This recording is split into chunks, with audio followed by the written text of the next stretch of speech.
Hey guys, it's Judy from Nutrition with Judy.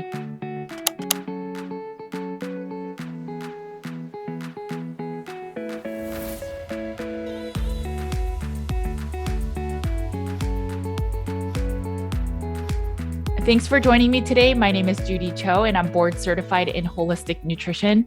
I focus on root cause healing, and oftentimes that's using a meat-based elimination diet for gut healing. While you're here, please make sure to like and hit the subscribe button.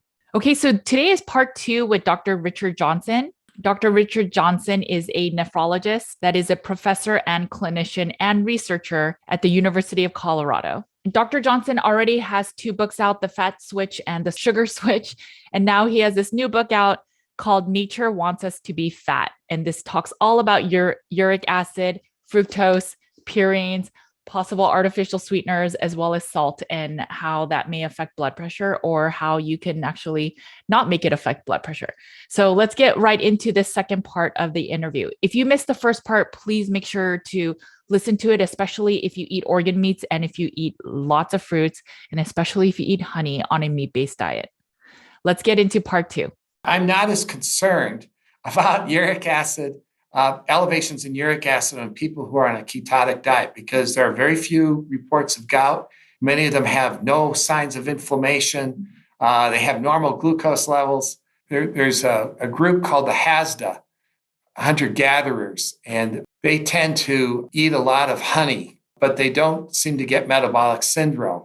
And it may be that the honey may actually help raise uric acid and so forth that helps them stay at a healthy level, where without it, they might actually have problems. It may help them to keep their glucose levels and so forth at the level that they need. So it's conceivable that uric acid can be a good thing in patients on a ketotic diet or people who are hunter-gatherers. I don't eat any fruit, and I'm very, very limited with my fructose consumption. So that's where my uric acid being a little bit higher, and I don't eat organs. So that's where I'm not as fearful of the higher uric acid. But obviously, since it's out of normal boundaries, I was interested. I saw a talk where they were talking about how there are different uric acid levels in your serum versus your intracellular. Do you think it has anything to do with that? Yeah, it could. Where most of the action is, the way the uric acid works is inside the cell, not in the circulation. And there are settings where you can dissociate the two. So it's possible it could be that.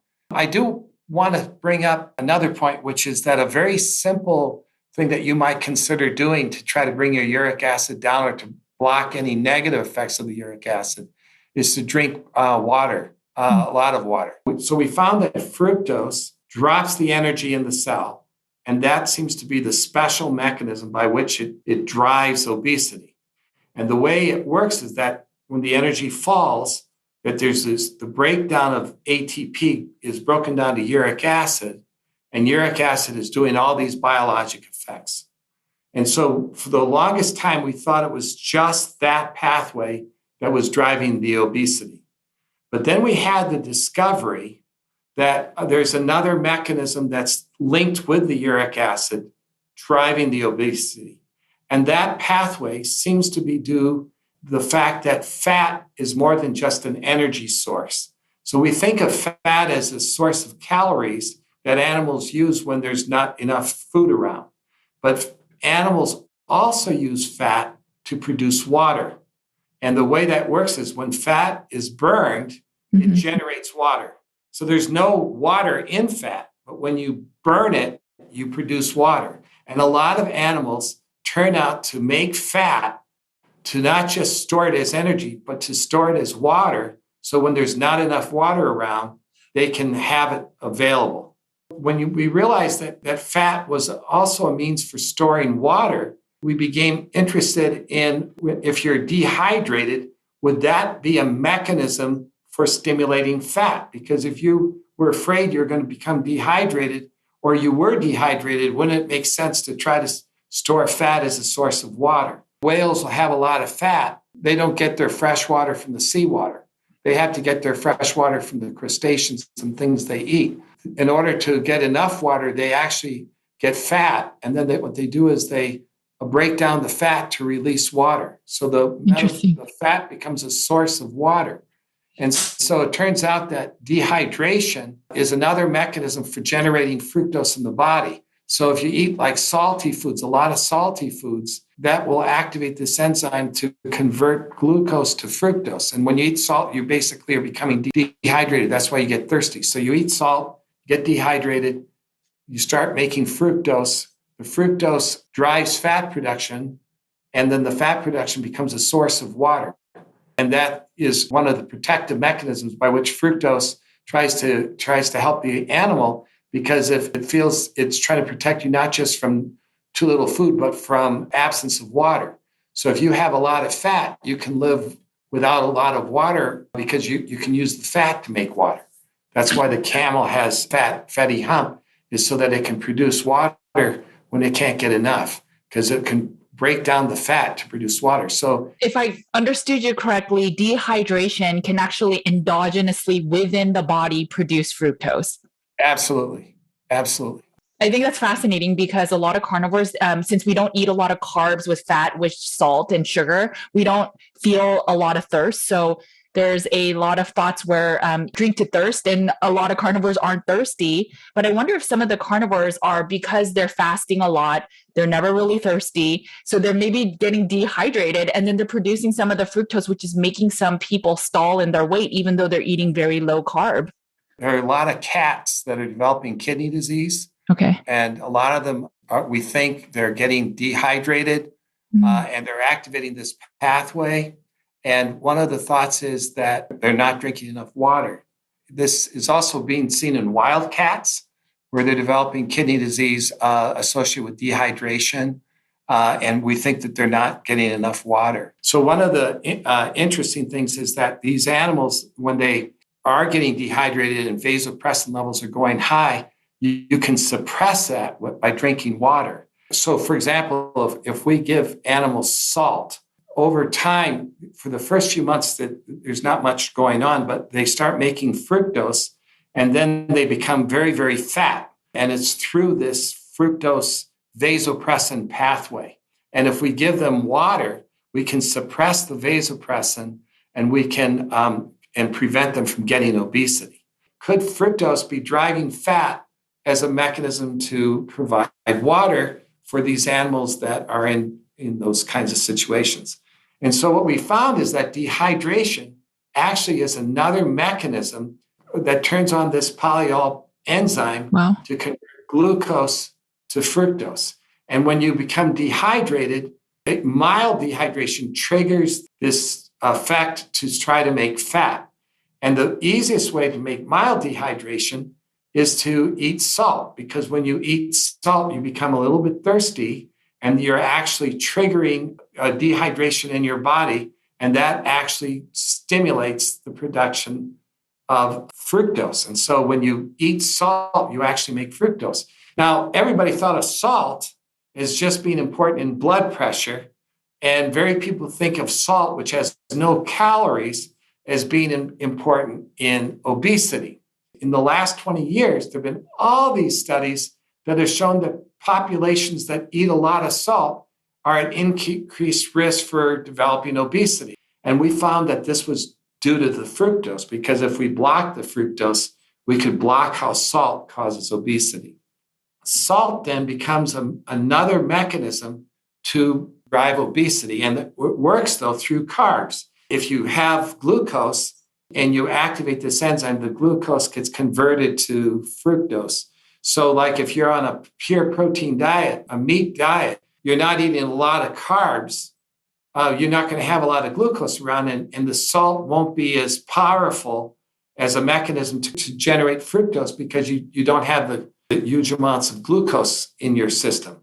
A meat diet would be protective. A high salt diet would be less likely to convert the glucose to the fructose. Now, when we were looking at this and we found that salt could cause obesity, the question was, and that it was through fructose, we had another thought, and that is that most people who are obese show signs of mild dehydration. And most people who are obese have an elevation of a hormone in their blood called vasopressin.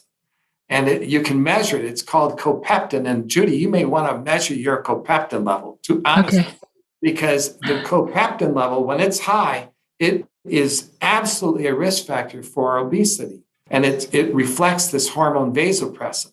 And so we were interested because vasopressin holds on to water, and it does so by concentrating the urine.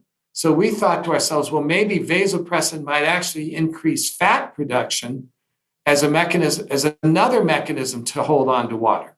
And so we did a whole series of experiments, and we had a very big discovery, which was that the vasopressin actually drives fat production and drives the metabolic syndrome. So fructose is driving uric acid and vasopressin together, and those is driving the obesity and metabolic syndrome. We've even figured out how the vasopressin works, and it works through a system that stimulates glucagon and cortisol and a variety of things that basically increase our risk to become obese. And so sugar, fructose, is driving this very grand pathway that involves uric acid and vasopressin. So when you measure your uric acid and it's high, a question that I would want to know is, is your vasopressin high as well? And if so, maybe this is, trying to keep you normal by trying to keep your glucose levels up, and maybe it's trying to keep you normal that way. But it is a little worrisome if they're really both high. And the interesting thing is you can suppress both by drinking water. So if you drink water, that can turn off the vasopressin. So we took animals, for example, and we fed them sugar, and their uric acids went up and their vasopressin levels went up, and they became fat. But if we started giving them increased water intake, we could suppress that. And it turns out that water intake can actually not only help prevent the development of obesity, but actually dampen the development of obesity in animals that are overweight already. And so people who are overweight don't realize that many of them are not drinking enough water. I recommend at least 6 to 8 glasses of water a day for pretty much everybody.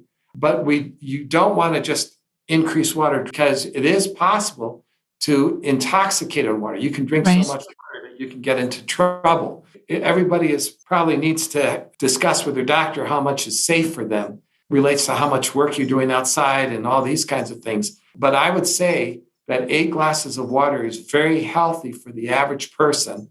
And if you're going to drink a lot more than that, you probably should talk to your doc. But that may be something that you could do if you measure a uric acid of 8 in yourself, and you might try to just increase your water intake a little bit and see if that, along with trying to reduce whatever food is driving up the uric acid, that may help. Okay, so I will try that. I was going to ask you if you had an excess amount of water, if there would be a risk, and it sounds like you can. So just work with your doctor. I normally recommend half of your weight in ounces. So if you weigh 130, drink about 65 ounces, obviously throughout the day, because you don't want to put an excess strain on your kidneys as well. So I will try that. And I'm going to test that marker to see. I'd be curious. One other thing is sometimes my clients, they will have a high BUN, which obviously nitrogen is one of the breakdown products of when meats are getting broken down, but their creatinine is good and their GFR is good. Their inflammation is also low, and they've never had bouts of gout. So if they're in that case, and they're on a low carb, ketogenic, no fructose diet, if their uric acid is slightly up, maybe 6, 7, and then their BUN is up, would you be concerned with that if the other markers? No, I would not be concerned from what you told me. So when you're on a meat diet, the BUN will be a slightly high just from that. And we're not really worried about the BUN at all. Okay. And if you're muscular, your creatinine may go up, just because creatinine not only reflects kidney function, but also reflects muscle mass. So if you're very muscular, you may have a slightly elevated creatinine. So we can actually, if we see a person whose kidney function looks a little off, we can correct for things like muscle mass and so forth. There's other ways to measure kidney function. I'm not concerned about that. Now, if the creatinine is elevated, then there is some concern about the amount of meat and protein you're eating, because meat and protein can make the kidneys have to work harder. Sure. And so over time, it can, particularly if you already have kidney disease, you have to be a little bit careful about a high meat diet. But a slightly elevated BUN, normal creatinine, no worries. Okay. And a slightly elevated uric acid, I wouldn't worry, especially if there's no inflammation and no elevation in glucose and so forth. There are people that have gout. They're able to transition to a meat-based diet after a while. Obviously, if they eat a bunch of purines at first, then they might have a gout flare just because of the dietary change. But let's say they have assimilated to this way of eating. Some people, they say that it might be a sudden increase and decrease of the uric acid in the synovial fluid. You probably understand this a lot more than me.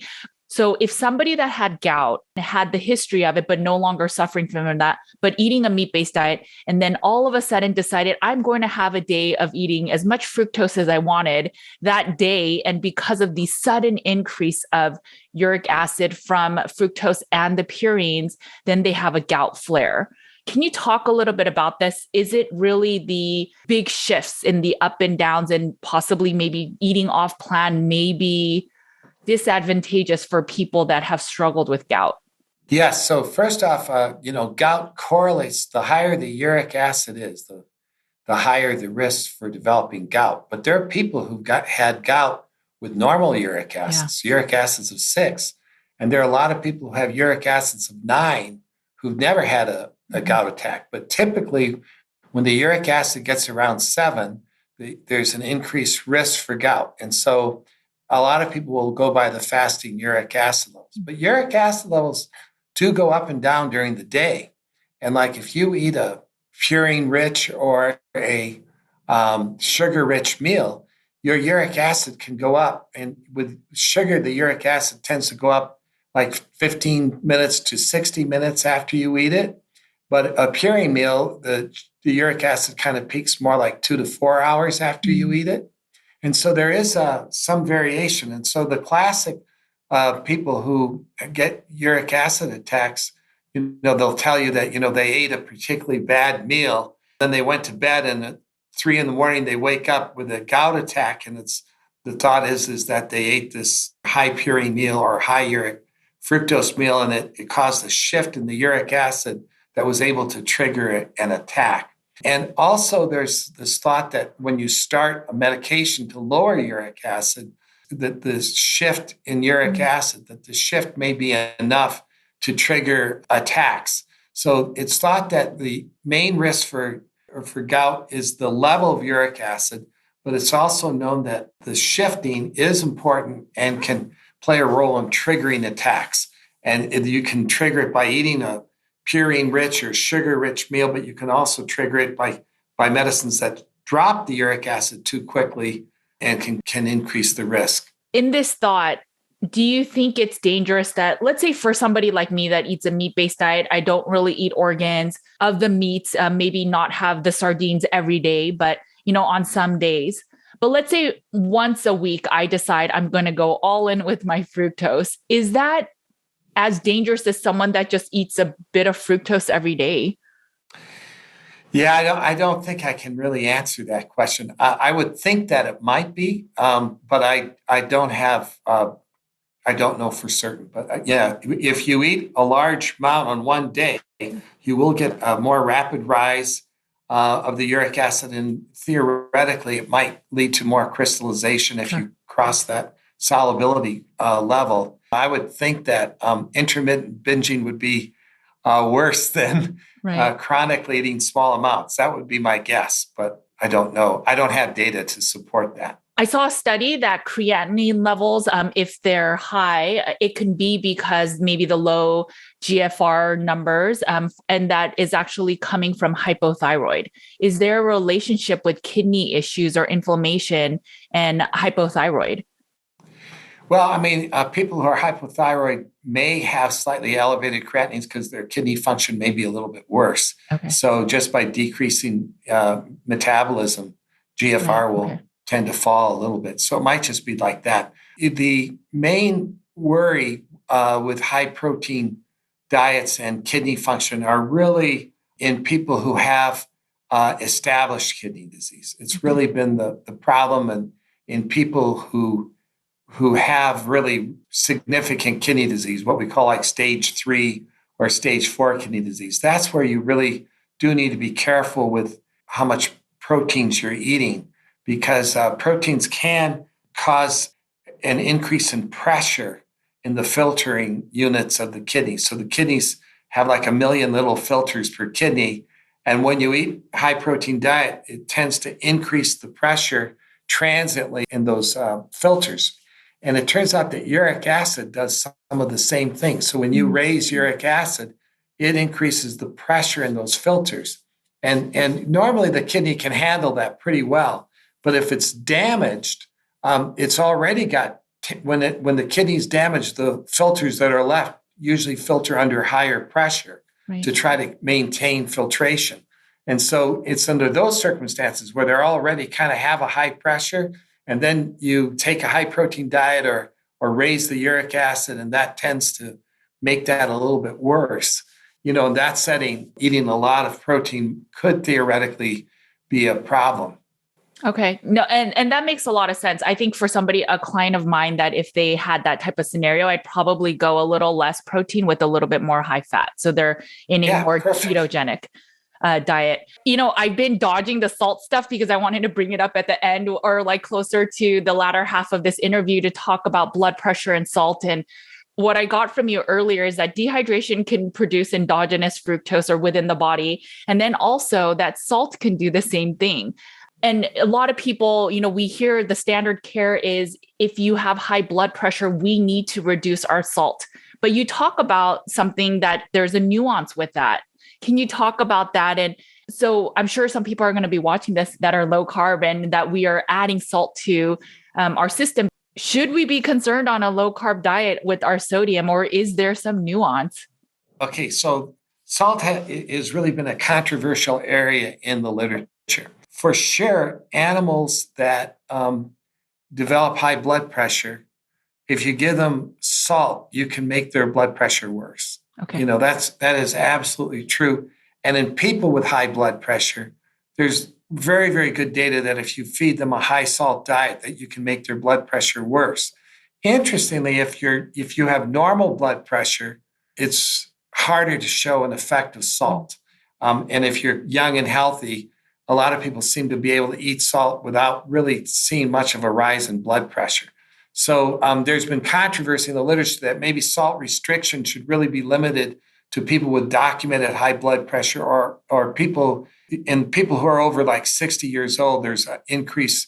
Salt seems to raise blood pressure a little bit easier in people who are older. And there's some studies that suggest African Americans may be a little more sensitive to salt as well. So the idea that everyone needs to salt restrict is controversial because it's easier to show in people with high blood pressure and not so much in the young, healthy person. And on top of that, there's been this controversy because if you restrict salt too much, and if it's a very low salt diet, that seems to activate inflammation pathways and so forth too. So you don't want to be super salt restricted. But the average person's eating like 10 grams of salt a day, and everybody realizes that that's a lot of salt. And so like the Institute of Medicine and so forth will try to recommend, try to eat like 5 grams of salt and, for the normal person, because there is epidemiologic studies that high salt can increase the risk for high blood pressure and high salt can increase the risk for heart disease. So that's kind of where it's been. Now, our group discovered that high salt diets can also increase the risk for obesity and diabetes. And actually, there were already epidemiologic studies showing that, but now we can show it in the animals. If you put them on a high salt, over time they start making fructose and they become overweight through a fructose-dependent pathway. There's another twist to salt, that maybe salt could not just be a risk factor for high blood pressure, but also a risk factor for obesity and metabolic syndrome. When we studied that mechanism, it's related to the concentration of salt in the body more so than the amount of salt. If you raise the salt concentration in the body, and that'd be like eating salt without water, so that the salt goes into the blood and raises the salt concentration, That's what stimulates the vasopressin. That's what stimulates the fructose. It isn't if you eat the salt and drink water at the same time, doesn't go up. I mean, it stays the same. Then you don't stimulate fructose and you don't stimulate vasopressin and you don't create fat. So this idea that you have to restrict salt to 5 grams a day, according to our work, it isn't about the amount of salt. It's the balance of salt and water. And so we actually did a study where we gave salt. You can put salt in soup and you can mask the salt content by adding the salt to the soup. We can make a salty soup and we could make an unsalty soup. And when we gave the salty soup to people, their salt concentration went up. They activated this switch, this fructose switch to become fat, and their vasopressin levels went up in the blood, and their blood pressure went up within minutes of drinking a bowl of salty soup. But if we gave the salty soup with water so that the salt concentration did not go up, this whole switch, we could block the rise in blood pressure. So we think that the salt is an issue that it raises blood pressure through this fructose vasopressin pathway, and that it's by eating a lot of salt that raises the salt concentration in your blood. If you drink sufficient water, you could block that activation. If you ate some potato chips with a lot of water, the effect of the salt to convert the carbs to fructose, you could block some of those effects by preventing that increase in salt concentration. So for somebody that has high blood pressure, if they were to just drink water with their salt, would that be an issue? No, it should be good. According to our work, based upon the research that we published in the last few years, it's not so much the amount of salt, but the salt concentration that drives it. And so we did this study where we looked at healthy Japanese people, and we looked at how much salt they were eating and also their salt concentration in their blood. We could show that where the amount of salt didn't predict if they were going to develop high blood pressure. Those who ate a lot of salt were at increased risk. The greatest risk was if their salt concentrations in their blood was high. If they had a high salt concentration, that really increased their risk for obesity. We think that if you drink a lot of water with salt, you could nullify a lot of the effects of salt. Now, one thing that's really cool with a diet that has very little carbs is that you're not eating the glucose that for the salt to work, it has to convert the glucose to fructose. If there's not a lot of glucose in the diet, it will be less likely for the salt to actually drive the fructose production. It won't drive it as much as if you're feeding yourself a lot of glucose. So if you're eating French fries, which is starch, and that gives you a lot of glucose, and it's got the salt to help convert the glucose to fructose, that's like the perfect way to make the fructose. It's fried, so you've got the fat. French fries is a spectacular way to drive weight gain, and it doesn't contain sugar, but it's making sugar. When you were talking about the salt and how it could further produce fructose within the body, I think of some cultures how they eat fruit and then they add salt to the fruit, and it's just a double dose of the fructose. That's pretty interesting. Exactly. And it's cultures that have a tendency to be obese. So it's just really interesting. You mentioned that a lot of the reason at the core of the blood pressure is that it really stems from inflammation in the kidneys. And you mentioned like it's part of the immune system, the T cells and the macrophages. But why is there this inflammation in the kidneys? And then what does the role of salt and blood pressure, what does it have to do with the kidneys? And then what does this have to do with fructose? So high blood pressure is the number one cause of stroke, and it's the number one cause of heart failure, and it has a role in kidney disease. So high blood pressure is really an important problem. And what happens with high blood pressure is initially your blood pressure is elevated intermittently, and then over time it becomes elevated all the time.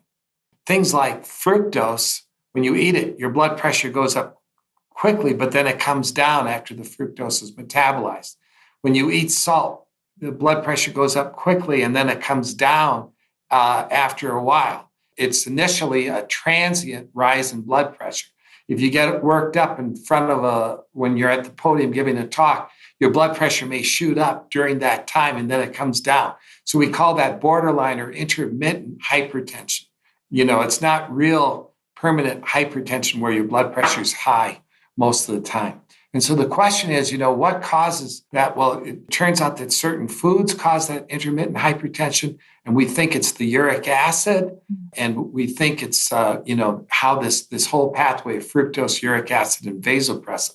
And so we've been able to suppress the intermittent hypertension, for example, by lowering uric acid. So I did a study in people where I gave fructose, high doses of fructose to people for 2 weeks, and their blood pressure went way up while they were on the fructose. But if we lowered the uric acid during that time, and one group had that lowered, we could prevent that rise in blood pressure. But the blood pressure usually works shortly after the ingestion of fructose, and then it comes down.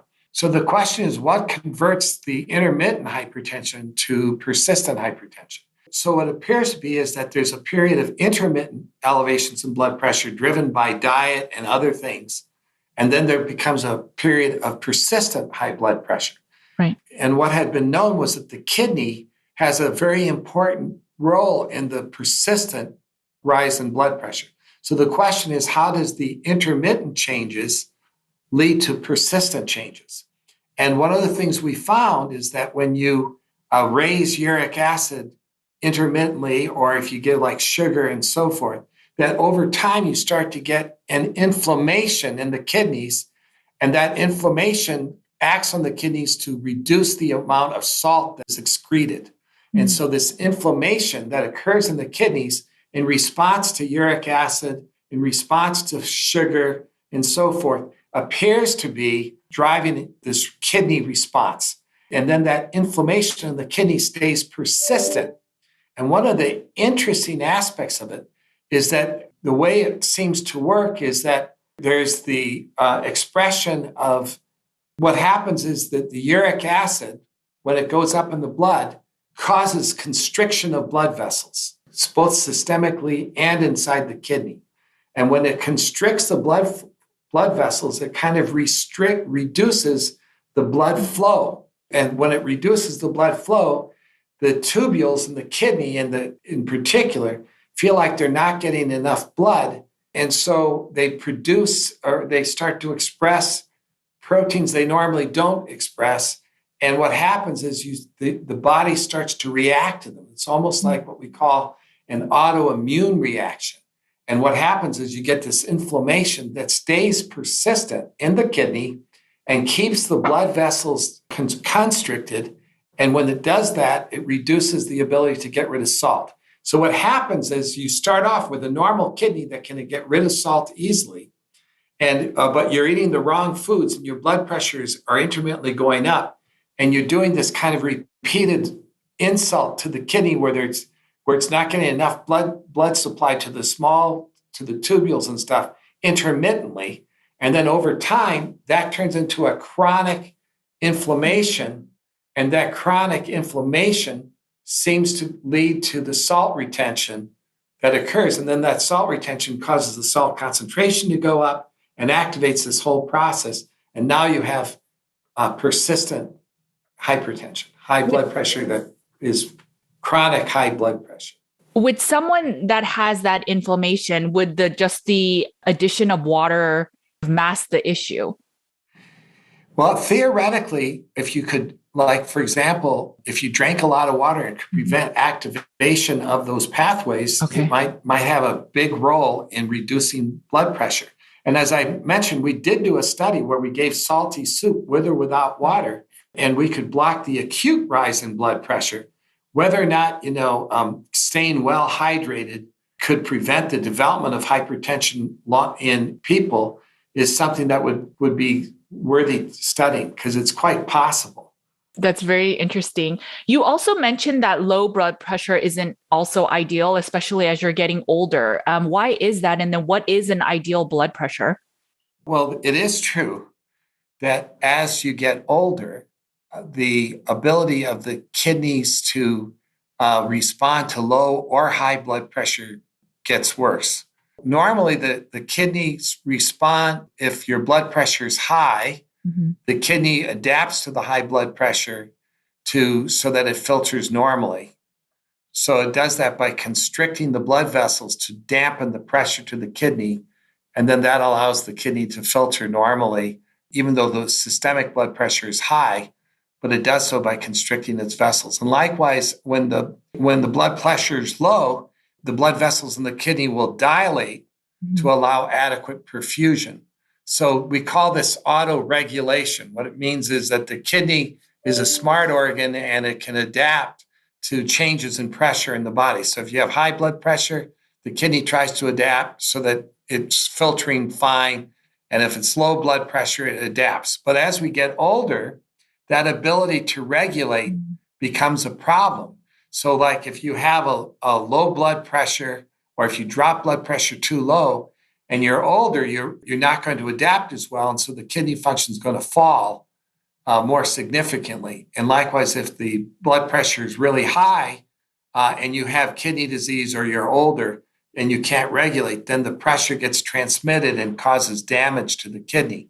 So the kidney can kind of reflect the health of your blood vessels. And if your blood vessels are not healthy, both low blood pressure or high blood pressure can be bad to the kidney. The ideal ranges, we would like to see blood pressure be between 100 over 70 to 130 over 80. And the dream is to have a blood pressure of like 110 to 120 over 80.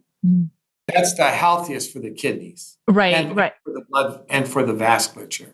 Okay. Do you think that blood pressure can be something other than this inflammation in the kidneys? For example, the endocrine system. So where the adrenals are, let's say you're highly stressed and you're taxing your endocrine system, your adrenals where produces cortisol, but that pathway, the steroid hormones also manages the corticosteroids and the aldosterone that also impacts how much they're going to retain salt. So can hormones be also affecting the blood pressure and the salt retention?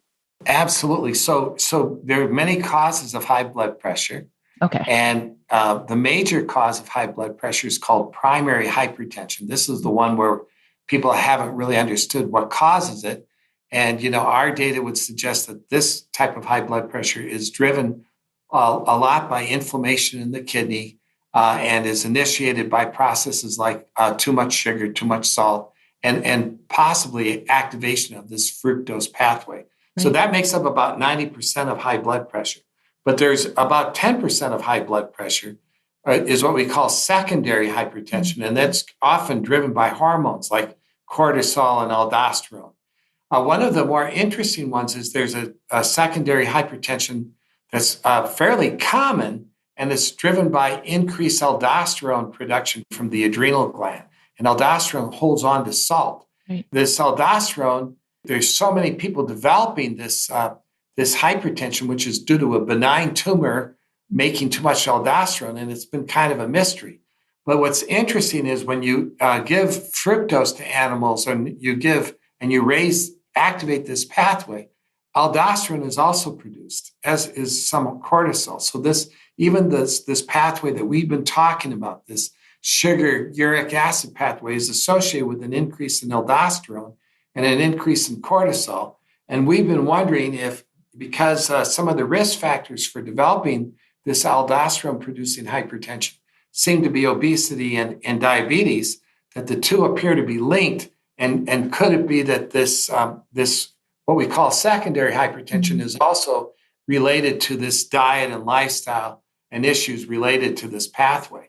We're learning more all the time, and we don't have full answers to this. But one of the things we've been concerned about is that this hypertension that is driven by the sugar and salt could be involved in even other forms of hypertension. And you're right, the vasopressin is important, the salt is important, and aldosterone is activated. Even cortisol levels go up. So you're right, it's all part of one big process. So in closing, do you have rules around for your patients that may have higher uric acid levels? Are there foods that are sort of off the table, dietary recommendations? And then just in general, if there's tips for uric acid and kidney health? Yes. Okay. So the first thing is that liquid sugars are a major way to raise uric acid and a major way to activate this process to gain weight. I would really recommend avoiding any drinks that have a lot of sugar in it, and that includes fruit juices. So Right. that's number one.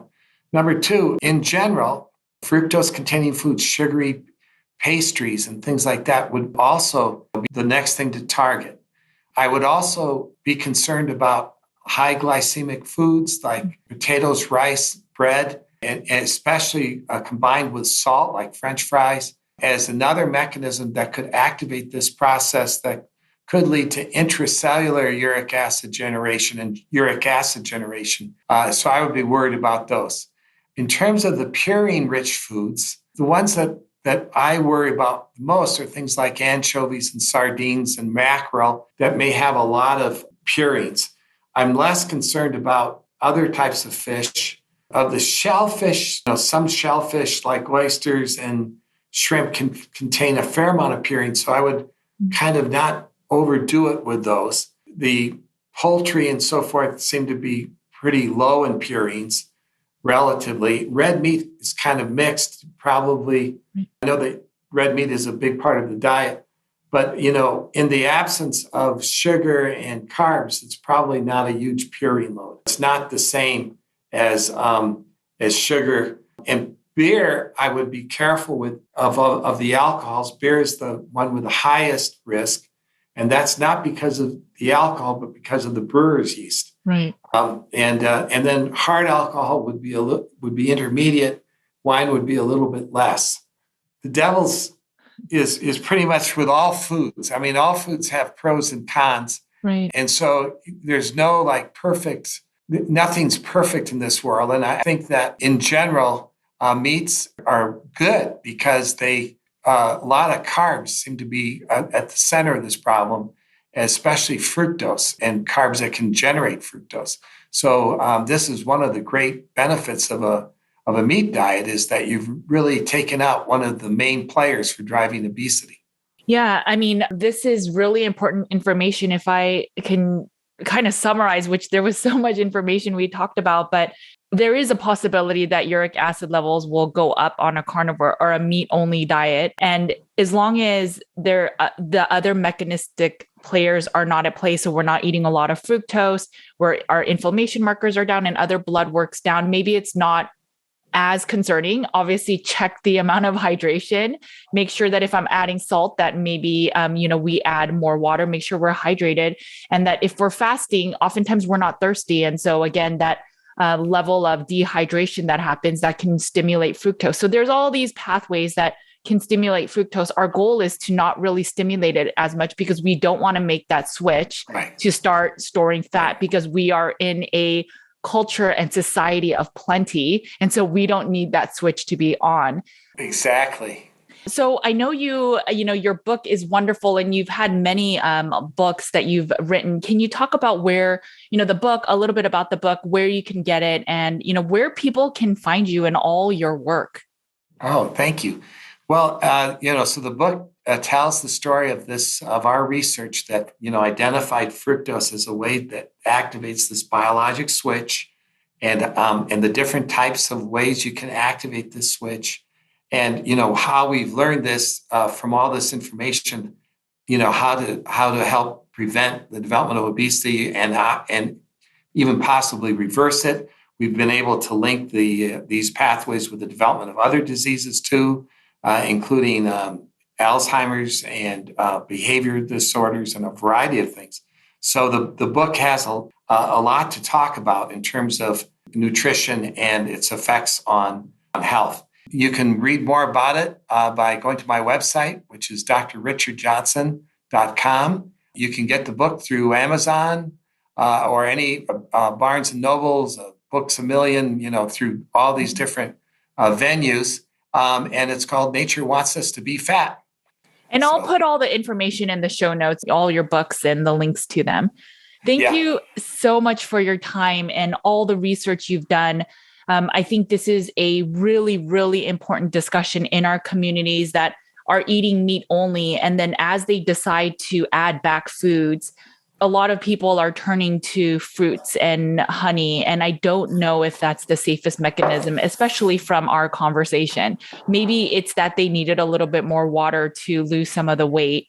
Maybe it was something else, but I don't know if just adding more liver or adding more fruit is the solution when a meat only diet is not working. I think it could be something else. Yeah, no, maybe we can figure this out together. Well, thank you so much for your time again. It has been a pleasure. Yeah, thank you, Judy. Okay, guys, I hope that you enjoyed the full interview with Dr. Richard Johnson. Make sure to get his book. Again, it's called Nature Wants Us to Be Fat, and it is out in February.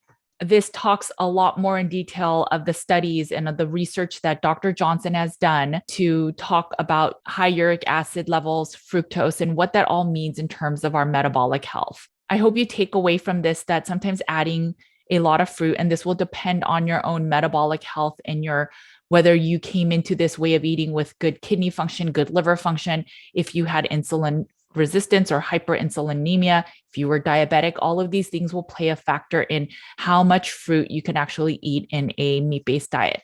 The honey thing, I'm really just not a fan of eating honey. I just don't think it's ideal. So make sure to consider these things when you are not feeling well on a meat-based diet. I hope that this just gives you another tool to get you closer to root cause healing. While you're here, please make sure to like and hit the subscribe button. Okay, guys, make sure to eat a lot of meat. Take care of your bodies because it is the only place you have to live. I will talk to you guys later. Bye, guys.